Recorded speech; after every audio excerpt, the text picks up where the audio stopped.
saaxiib yaal soo dhawaada maanta waxaan ku tusi doonaa insha Allah aan ku bari doonaa qaabka loo qaato bluetooth ama verification loo sameeyo insha Allah. bluetooth waa la codsadaa qof walba meeshan joogana wuu codsan karaa yani wuu heli karaa bluetooth insha Allah. shuruudaha laga rabaa inaan kula wadaago insha Allah si toos ah waliba.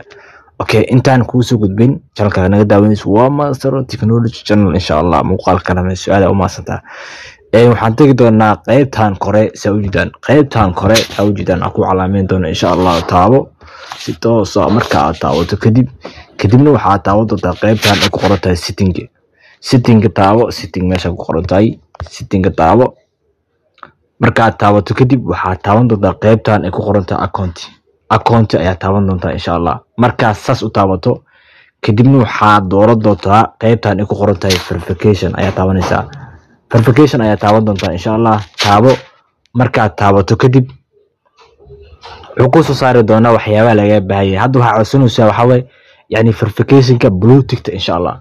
say ku codsanay maxaa laga baahan yahay? saddex shay ayaa laga baahan yahay.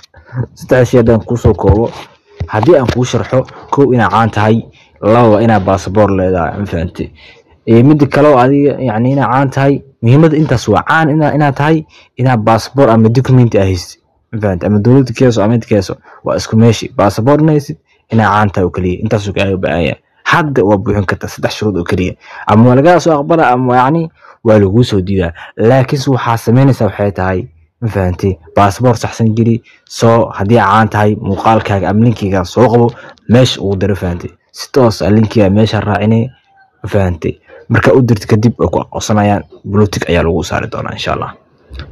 qaabka loo codso waxa way inaad 18 ka weynta qoro da 18 wixii ka weyn insha Allah. daad waa bedeli kartaa meel laga bedela jirto daada ka dhigo isla daadii yani oo yani kugu qoran passport-ka.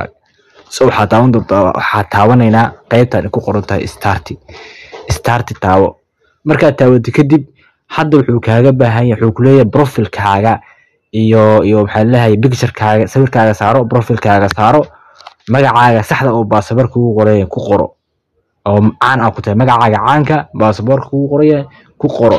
wuxuu kaaga baahan yahay waxa leeyahay number-kaaga ayaa yani verified ku sameynaysaa ama gmail-kaaga ayaa verified ku sameyn doontaa yani si yani waa si gudbay macnaha marka verified ku sameyso kadib inta taawanaysa anaad email Saudidan automatic hadda waxa adaar waa ku soo xiri karaa Saudidan waa kaasa two verification ayaa ku xiri doonaa. two verification marka ku xiro two verification wuxuu ka caawinaa ina yani meeshan yani loo gudbiyo next adhahdid oo documentiga iyo waxaaga aad soo geliso. marka waxaan u maleynayaa inay fahanteen nuxurka aad ka bawatay insha Allah. bluetooth sidaas ayaa loo codsadaa wax fahan passport-kaaga ina caan tahay ama link cadeynaya ina yani caan tahay oo kaliya intaas oo kaliya bluetooth sidaas ayaa ku heli kartaa.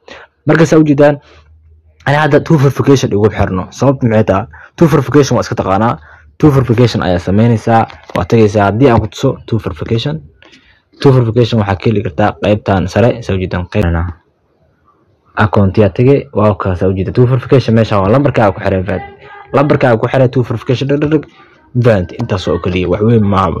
xamalayna ina fahanteen nuxurka ka bootay insha Allah aad u maasii saaxiib yaal la gareeyo oo muuqaalkan meel gaarsiiya.